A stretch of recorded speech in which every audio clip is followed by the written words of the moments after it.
before I go over how exactly to make this circuit here, I'm just going to show how this schematic actually works.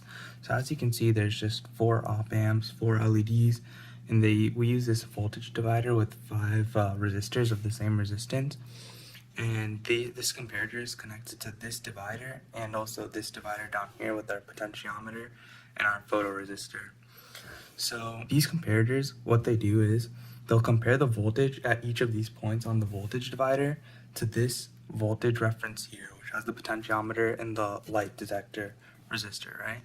And depending on if this voltage is higher than this, it'll send a high output here, right? So because these are all of equal resistance, there's going to be a 1/5 drop across each of these resistors, right? So 1/5 of 5 means there's a 1 volt drop across each of these resistors, right?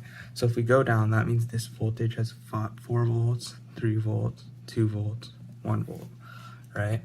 So if A is less than 4 volts, this LED will turn on. If A is less than 3 volts, this LED and this LED will turn on, right?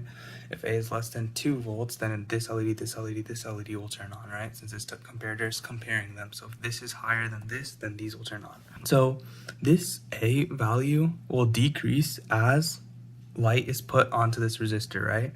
And that's because what happens to this resistor is, as light shined on it, the resistance will decrease, right? And if the resistance decreases, the voltage drop across this decreases. So if the voltage drop across this decreases, then that means this voltage at A decreases. So as this decreases, these lights will be activated, right? And that'll be a brightness detector. So if this light is super bright, this voltage will be super low, and it can activate more of these LEDs.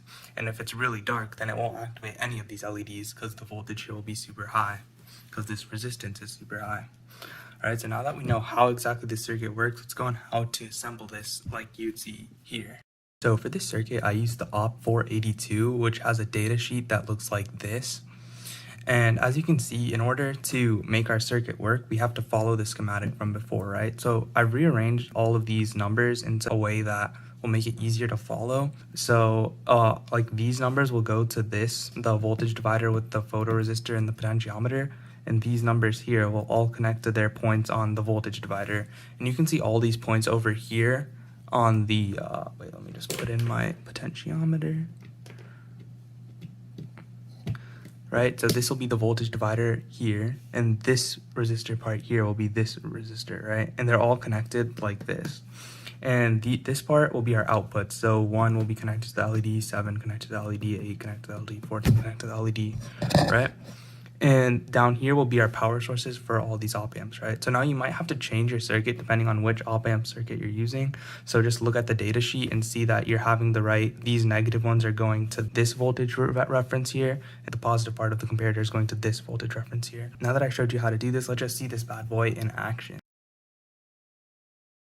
So now let's see what this circuit can do, right? So I have a flashlight here, which I'm going to be shining on our photoresistor, which is right here, right? If you can see that, let's get my pen. This photoresistor right here. And if I shine it from super far away, we get 1 light. And as I get closer, 2 lights, closer, 3 lights. It's barely getting on, 3 lights.